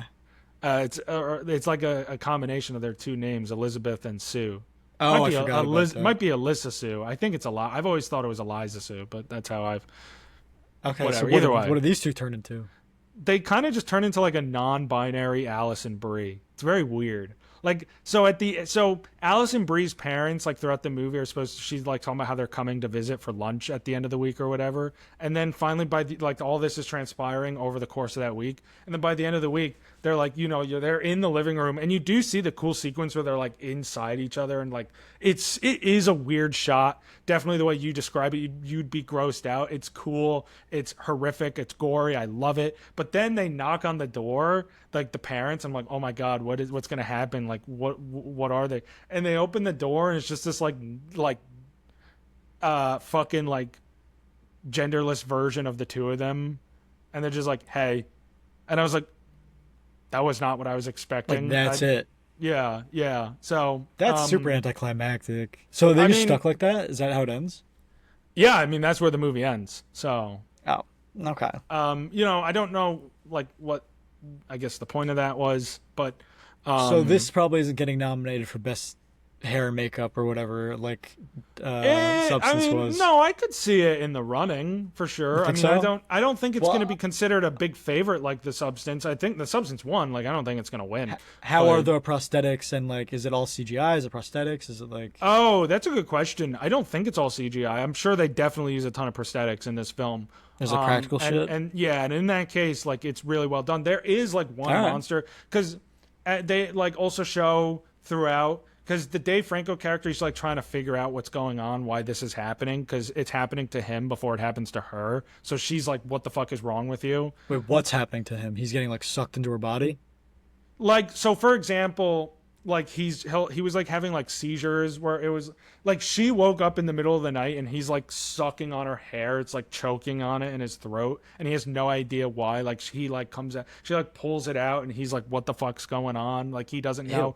She's like driving one day and he's in the shower trying to like get better and he starts like I guess having a seizure because he's like connected to her all of a sudden, and like she'll make a turn and his body would just like slam against the parts of the shower. So like it was things were happening to him before it was happening to her, like paranormal weird things. Okay. And she thought he was just fucking insane. She was like a foot out the door ready to leave him.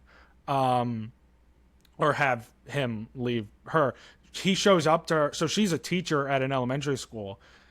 He shows up to her place of work because like they don't have sex or whatever, really, like that's been a problem in their relationship.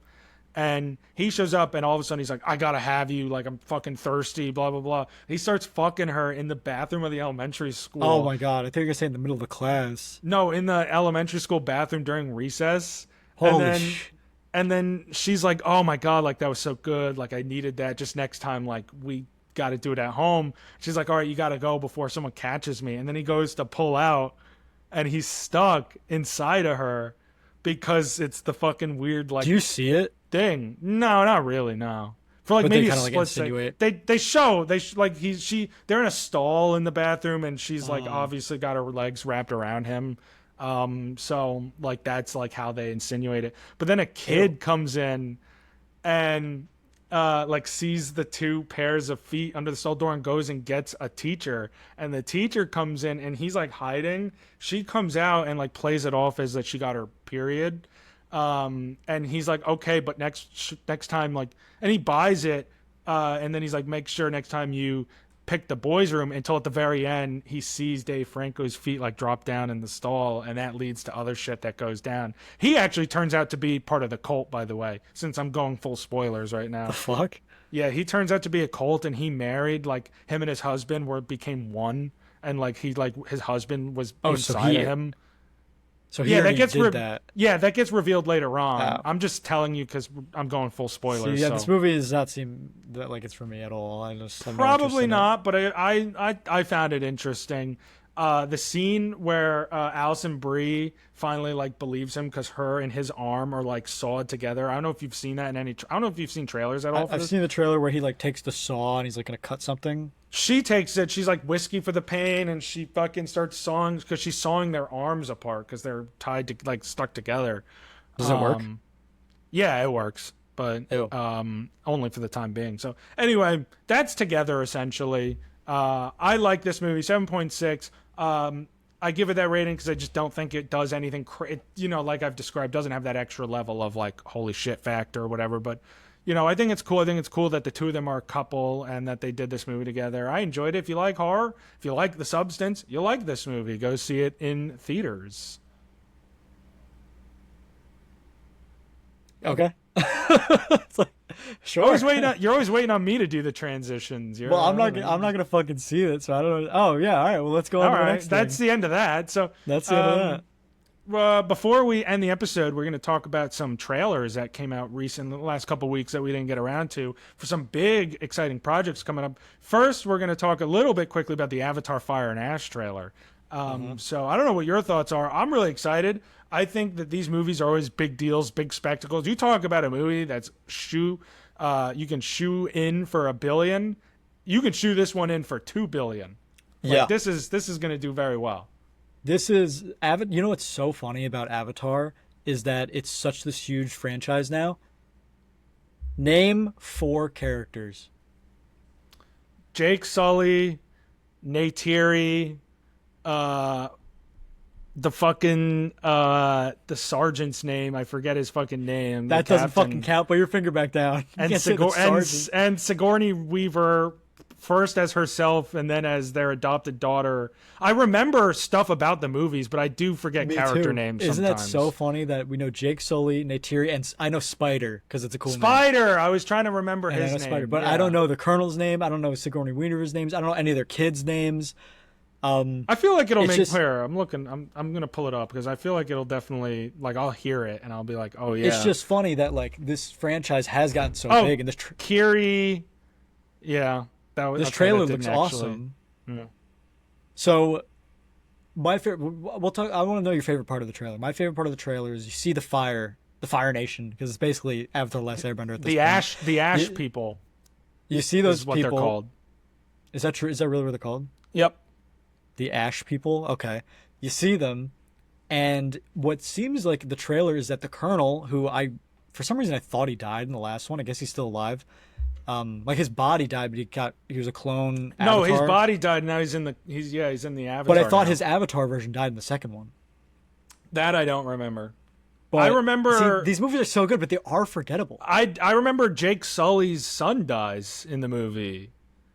And The oldest son, right? The eldest son dies in that movie. I remember Because all the that. younger one connects with that whale, which is like the best. He connects sequence with in the whale. movie. Yeah. Dude, I But- mean, these movies get better as they go on. I think this is going to be the best I one. agree with that. So what I loved about this trailer is that it seems like the Colonel. First of all, the Ash people. I thought it'd be kind of like the last movie where they joined forces like they did with the Water people. The Ash people are bad, and they are killing each other. There's like all out war between the Water people, the forest ones like Jake Sully and Neytiri, and the Fire people. And the Colonel or the General or whatever, the bad guy, joins the Fire people, and he has the symbols on him. He fucking hates the Na'vi, and he just joins the Na'vi. Like it's very, very poetic. Yeah, and I think so. There's still 2 more to go after this one. That's the plan. That's what they're plan. They're doing it. James Cameron's doing it. He's not letting himself die until he finishes this. But No. And his Ghosts of Hiroshima movie that he's doing too. That's gonna be fucking insane. But anyway, for a different day. Yeah, I just saw you were like, I don't know if you've I heard of didn't that even yet. hear about that, but okay. Yeah, that's for another day. But I'm really excited for these because I do think eventually I'm predicting that Jake Sully's going to die. I think what we're going to see here is I think that they are clearly dealing with the aftermath of the loss of their son and just this interaction with the fact that they're going to be separate. Talking about my favorite part, I actually really loved the part with Varang where they introduced Varang, the leader played by Una Chaplin, who The leader is of the Fire people? the Ash people. Yeah, she's the one who's like, your goddess has no dominion here. Like they're That was away, sick. they're away from that spirit that kind of, I forget the name of it, that she kind of is the one that connects them, that gives them that power as Yeah, I the don't know. Na'vi people, and they're separate from that. And I'm curious to see how this works on Pandora. Is she really going to be powerless there? Are they on their own? I do think that eventually, I don't know that it's gonna be this one, but inevitably Jake Sully's going to die. And I think Neytiri's going to have to lead the family after that, along with the rest of her children, because I think they're inevitably going to end up back on Earth, and it's going to be I think the final movie is going to be a flip side of the first movie. Because this whole thing, what is Avatar really about? You say it's forgettable. It's about indigenous peoples and land invasion, and it's about what that is like when you break down these people's communities. Connecting with nature. And I think it's going to inevitably full circle that I think they're going to be driven from this home somehow, some way. We can ponder at a later date. But I do think that she is going to have to go back to Earth the same way Jake Sully inevitably came to Pandora in the first place with her family, and whatever goes down there, like I think that that's going to end up being where this goes in the long run. I think there's a vision here. I think, like I said, these movies get better as they go, and I think with this trailer, we're hopefully seeing that really come to fruition. I do think that's interesting. I disagree. I don't think it's going to end with like the destruction of Pandora, because I don't know about the destruction, but like I think like the preserving Pandora is like, I think that they won't leave because like the whole movies are about like preserving Pandora, and like to have them lose in the end would right. But I think it's not about losing. I think that the evolution of this franchise is going beyond about where you are, but about who you're with. Like I do think family is such a key thematic element to this franchise, and I feel like there's going to be, there's fan theories that percolate online that probably even have better ideas of it than I do. But I do think inevitably, they're going to have to face the ultimate test of, being without their guiding light of Jake Sully, even though I think Neytiri is the true spiritual light of that family. But, first of all, never say percolate again. Bro. Okay. Bro, second of all, we'll speak with your third grade vocabulary if you'd rather. Second of all, I do think Jake Sully would die. I think you're right. Like I think it's very possible that Jake Sully dies and Neytiri becomes the head honcho. I do think the Colonel is going to die this movie, because he can't be the villain for 3 movies in a row, right? Like, I mean, if he's the villain for 3, but I mean, for the 4th, he's not really the main villain anymore. That's the thing. He's kind of like he's almost like the Loki, but a non-redeemable Loki in this universe. That's like, true. He's a fucking pest. He's still there. That's what I love about his character. So, like, I don't know, like, because Varang is the lead villain of this movie. She is definitely. Seems, like, it's funny because the first movie, he was like 50-50 villains, like not really villains. He was the villain, and the other antagonists was nature, and Jake Sully was just trying to be one with nature. He's all these monsters, all these aliens, blah blah blah. The second movie, he's the full-on villain, and this one, you're right, he does look like a side piece, a little side villain for her. Looks like the mistress. Yeah, I wonder if he's gonna fuck one of the Na'vi, because I feel like he would. Dude, well now he can, with the way that actually looks nice as fuck. Just the way they connect their fucking. No, it looks disgusting, bro. They got little like tentacles in there. Yeah, it probably feels good if you have. No, you're a freak, dude. No, dude, you know what? You're a fucking freak. You can't ever break beyond the boundaries of your own existence to imagine what it would be like to be a Na'vi connecting your fucking tentacle tail, head tail, my hair tail, or whatever, to another Na'vi and that's feeling gross. each other. Like, well, is it gross to put your penis in a vagina? No. So what's the difference? That's their version, I guess. Or it's whatever. They probably think that's gross. I mean, it kind of is gross. Sex is gross, I guess, when you think about it. But listen, everything about everybody's gross. Yeah, dude. But you're all fuck. You all stink. Yeah, you guys are fucking disgusting. If you're watching this, you're gross as fuck. But that's about all the thoughts I had with Avatar: Fire and Ash. The other trailer I wanted to, unless you had anything else.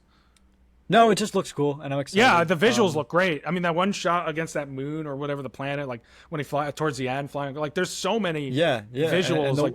And him walking with the volcano in the background. Yeah, walking up the hill. Yeah, I do just want to say I love that James Cameron had this envisioned for so long and waited decades and finally has been able to let the technology catch up where he can see it pay out and bring Pandora to life. I think it's really cool. Real quick, I something that's always bothered me about this franchise is that Sam Worthington, who plays Jake Sully, what does he do besides this? I feel like he doesn't get enough recognition. He's in like the Yeah, biggest franchise of all time, and he like doesn't get any especially when you think recognition. about Zoe Saldana, definitely gets that kind of like she's known as that franchise blockbuster kind of actress versus Sam Worthington. I mean, he was in Hacksaw Ridge, great movie, but Yeah. Also, just that did that come out um, before or after? I guess it came out no, it after. came out after Yeah. 2016, and then he was in Everest, which I thought was a really good movie, and that came out in 2015. But other But he's than not like a that, huge name. no, Like, you know what he's I mean? not. He's not. That's an interesting point. You would think, why isn't he? Yeah, and I wonder if how this franchise would look if Matt Damon got the role like he was supposed Yeah. to. Like, do you Or how think? would Matt Damon's career look if he had chosen Avatar? Yeah, because Matt Damon was pretty famous before, obviously. Like, what Um, projects would he have not been in instead, or yeah, now been in? Like, yeah, because maybe because these movies take so much time to make that Sam Worthington can't really do much other stuff. maybe. I mean, they filmed all of them basically back to back to back to back, so Yeah, it wouldn't surprise me. Like, people are like, "How is there another Avatar movie coming out already?" Look, James Cameron, give Jim his time. All right, he waited years. All right, yeah, I know. now he's going wild on it.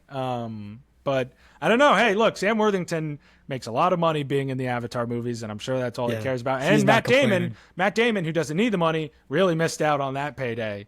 He talks about it Earning a he lot. does earning that percentage of the box office. So poor Matt. Sorry, we didn't have time for you, Matt, but we do have time to talk about one more trailer that I'm so goddamn fucking excited for, which is Stranger Things season 5. We talked a Oh bit yeah, about the teaser for the date announcement a few weeks ago. Now we got a little more action in this new trailer.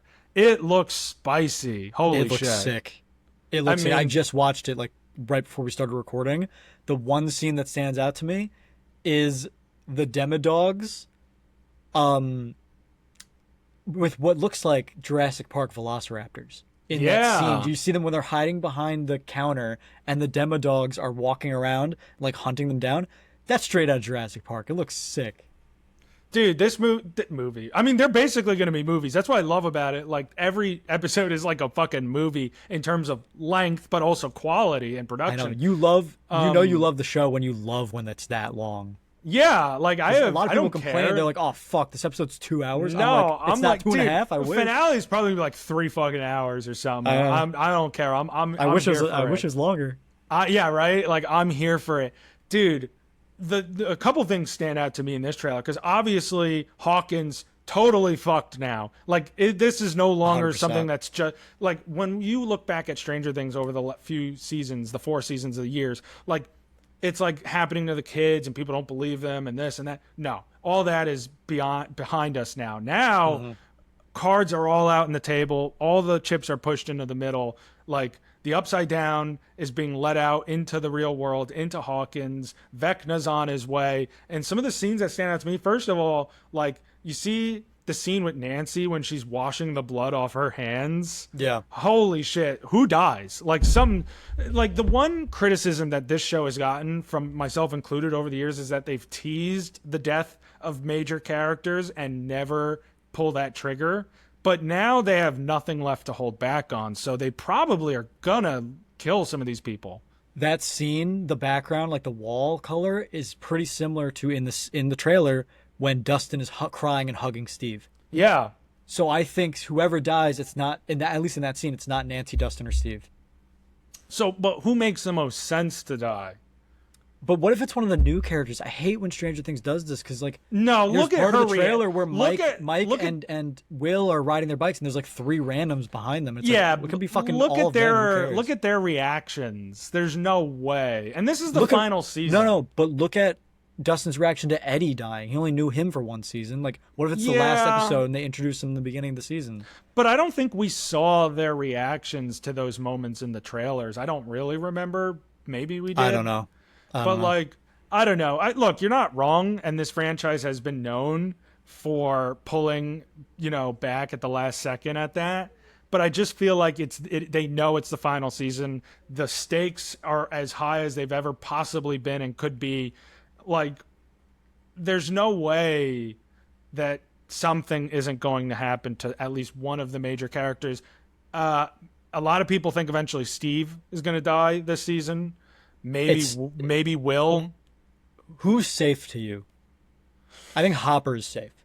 Hopper's safe because they already pulled that card once. There's You no can't way they're fake gonna. out his death and then kill There's him. there's no way that they're gonna do it again. I think 11 is ultimately safe. I can't. She is like the main I think she might character. sacrifice herself.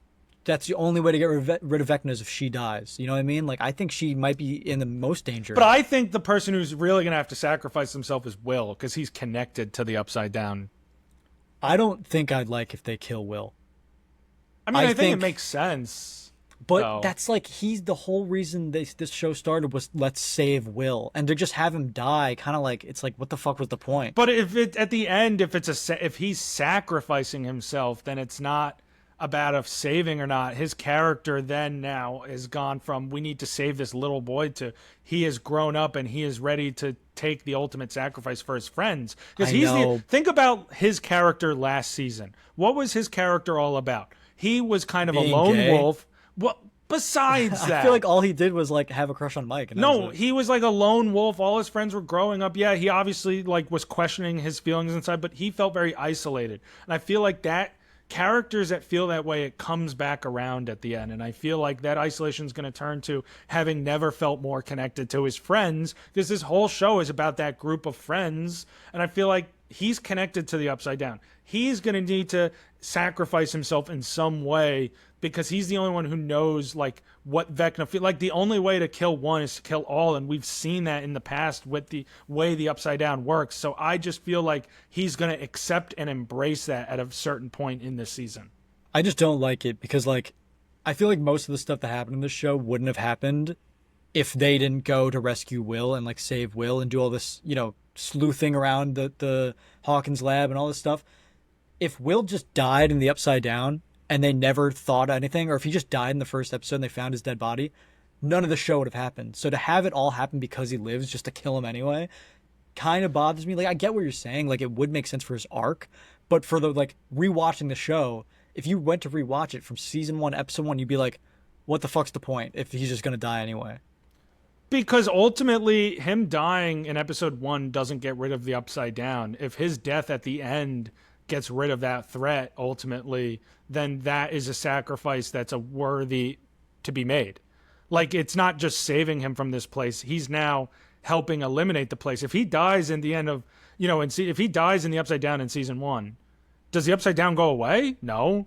No, Eventually but the Demogorgon only came through because they were like sniffing around and doing stuff, and like right, 11 because only got he's found because they were doing all that because they were looking for Will. Like if they just found his dead body, none of that would have happened. right. So, but like they're looking for him, and ultimate. I just feel like it makes sense, like for him to come back and be the one to say, like, it's got to be me. It's always been Will. And you know why I don't think it's gonna be Will too is because I think Jonathan is gonna die instead. Not instead, but I think he's gonna die, and you can't kill both the kids, both the buyers.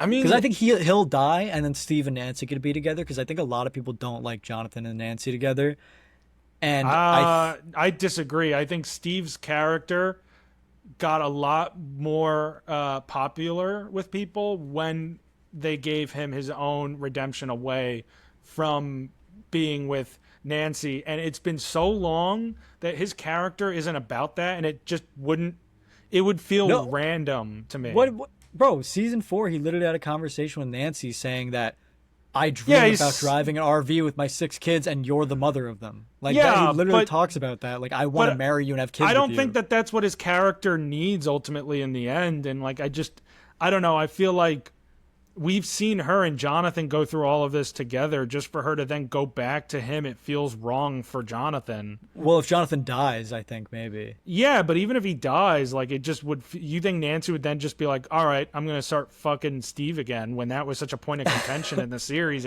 Like, I don't know. I don't feel like that relationship is something that you should go back to. Maybe fans want that, but in my opinion, we are past that. And Steve's not past that, but I think he has to learn to get past it. What in if this like season. Jonathan dies and then at the end there's like an end credit scene or whatever, just at the end it says like 30 years later and it shows Steve and Nancy and all their kids driving an RV.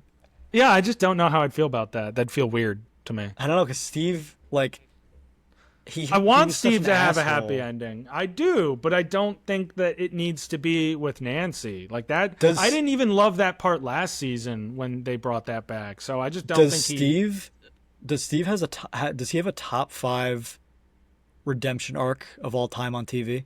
I probably actually, I would say so. Steve Harrington is one of my favorite television characters in general.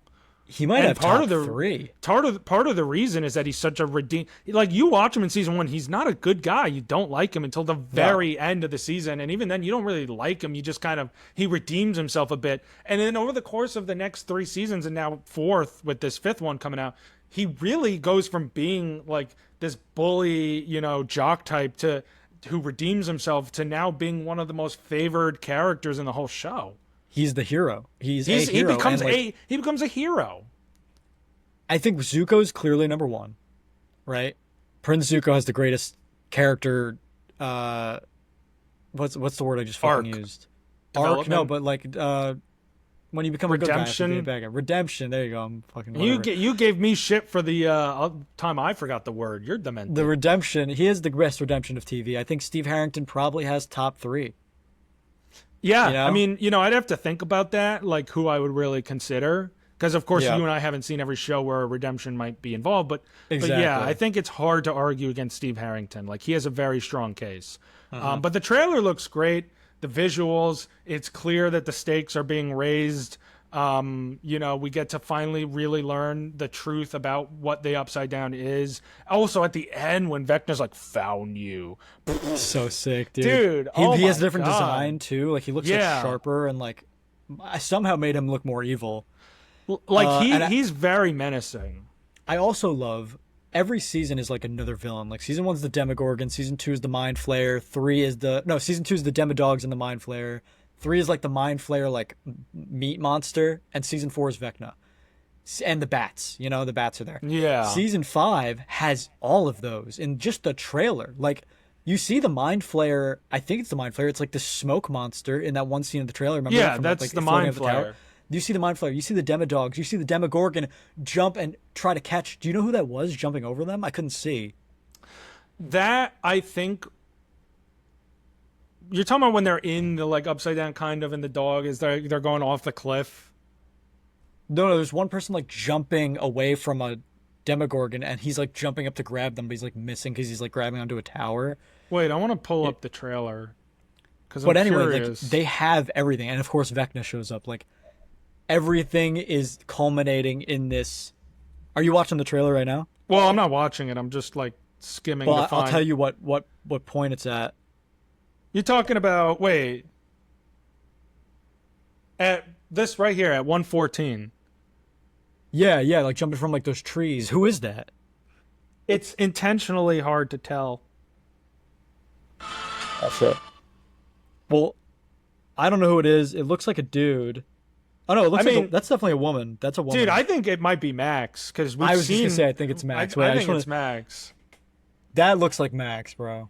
I think it's Max because we've seen a lot of her running in that kind of environment from season 4. I think it is Max. Running up that hill. So I think it's Max. It looks awesome. You get the culmination of everything. Speaking of songs, dude, the song they use in the trailer, "Child in Time" by Deep Purple. Holy shit. It just added to it. I love it. so sick. They always nail the trailer songs for Stranger Things. Always. Yeah, their soundtrack's not talked about enough. Except for that one song.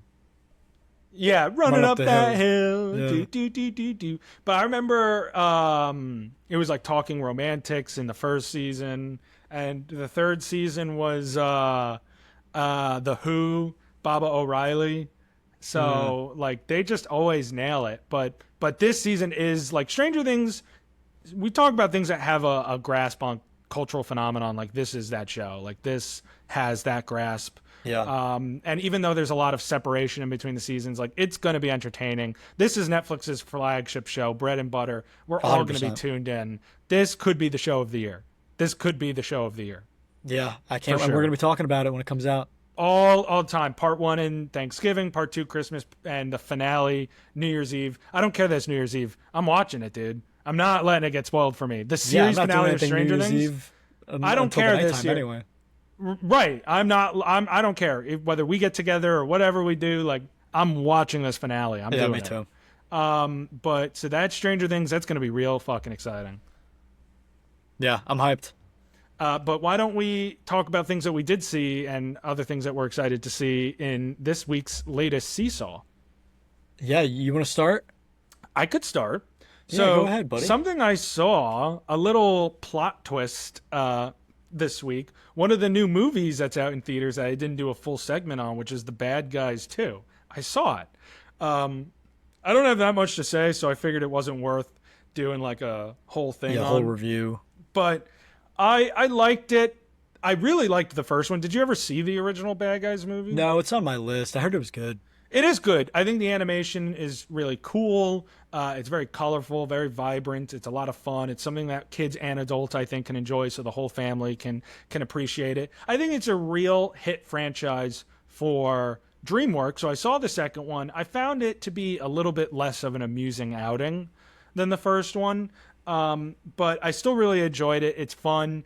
I think there's some really cool animation pieces, except for the humans, where they use that CalArts style that we've talked about before. Yeah. I don't love that. But otherwise, I really liked it. So I saw The Bad Guys too. I gave it a nice 7 something, whatever, out of 10. So, if you saw the first, maybe check it out. That's in theaters right now. And then something I want to see, plot twist again.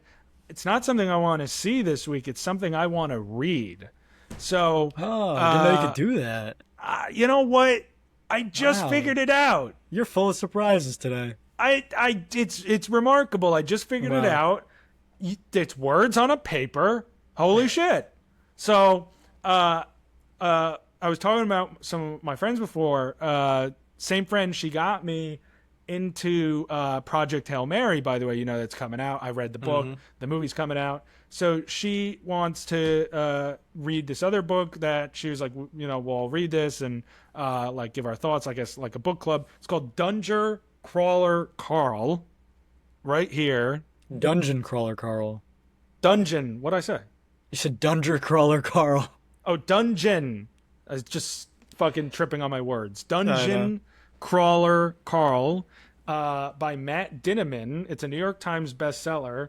It's basically like about Earth is turned into like a galactic prison, and it's like an arena in a game show, and you have to like basically they describe it as a video game like dungeon of a reality TV series across the cosmos, where like people who survive on Earth have to like fight their way out or on top or whatever. I mean, I haven't started reading it yet. I'm going to get into it this week. But that's what they describe it as, and it sounds really cool. It says exploding goblins, magical potions, deadly drug-dealing llamas. Drug-dealing llamas. Okay, interesting. That's your favorite kind of llama. Dude, I love those kinds of llamas. So that's what it is. It sounds interesting. I love the cover, by the way. So, it sounds really cool. So shout out her for that, and I'm going to check that out and let you guys know what I think. That's cool. Maybe we'll get a movie adaptation. You got a book club. That's cute. Yeah, a little book club going. That is It's nice. I like it. don't read anymore. I should probably because I have to. I'm do trying it to for get back school into and it. work, and like I need to get back into it too. You should. It's actually really like reading for your own enjoyment is nice. I know. Whenever you're told to do something, it sucks. When you do it for yourself, it actually is really nice. Yeah. So for my Seesaw, what I want to see, because I'll start with that one, is we were talking about Ironheart before.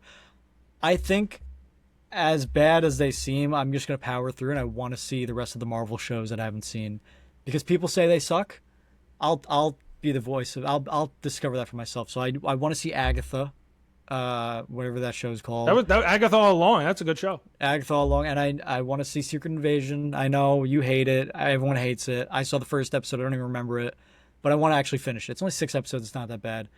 And maybe I'll finish What If. I got halfway through season 2 and gave up. I think I just want to get through it, because you know what? The MCU is almost over, what it seems like, or at least what we know. I'm going to fucking finish all of it. I'm this far involved. I'm just going to fucking finish all of it because I can, and it's not that much of a commitment because I've already done all the hard shit pretty much. And what I saw and started watching again for the first time again is The Bear. So I'm still on season 1. I'm on season 1, like episode 5. I just finished the episode where Carmi and Richie go to their uncle's house for the kid's birthday party, and they have hot dogs, Dude, and and they like he didn't bring ketchup, right? He like he didn't it's bring like there's ketchup, no and he fucking accidentally ketchup. dumps his like antidepressants in the Yeah, Kool they Aid, and he fucking drugs all drugs the the kids. kids.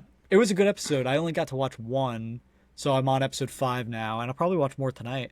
And I'm just gonna power through it. Like I said, with these shows like Agatha and like Secret Invasion, I'm gonna power through it. The Bear, it's apparently amazing. I think it's fun so far. Like season 1 seems okay.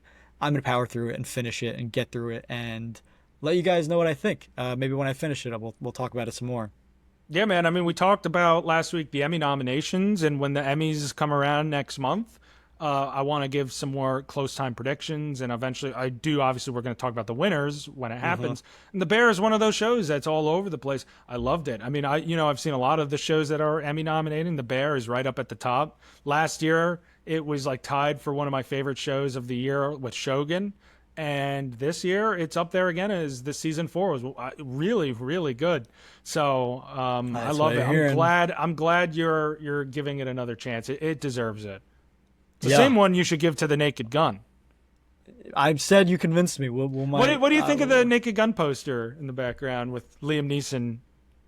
Yeah, it's there. Yeah, It's cool. it's cool. Would you I get don't that know. for? Did you get it for free? I went, yeah. So it was. I went to the Thursday preview, and sometimes they give away. Like, remember last time I had one to show here, I had the Mission Impossible poster, and then I had the Jurassic World lanyard, and now I get the Dude, Liam Neeson Naked Gun poster. It's pretty cool. I see Thursday night movies. My theater doesn't give out shit. Yeah, that They sucks. gave me when I saw Transformers 1, they gave me a Megatron keychain, which was cool. That's cool. I wanted Optimus Prime, but they were out, so I was like, I guess it was either that or Bumblebee. I was like, hey, I'll take Megatron. So yeah, you know what? That's the end of the episode. Thank you everybody for watching. Remember to comment Bible study numbers. Just drop a random number in any comment, anything, whatever. We'll try and get to it. We'll try and watch it. And follow us on all socials at Box Office Dynasty on TikTok, Instagram, Spotify, YouTube, all the good shit. And yeah, any final words, Joshy boy? That's about it. Share with your friends and fellow film lovers, and Yeah. keep getting the word out. This And, episode is less than 2 hours long. yes, but still Yeah. not short because we No, don't know how to keep it short because we Yeah. yap. And Pull I my hope the people watching this liked it. Hey, pull my finger.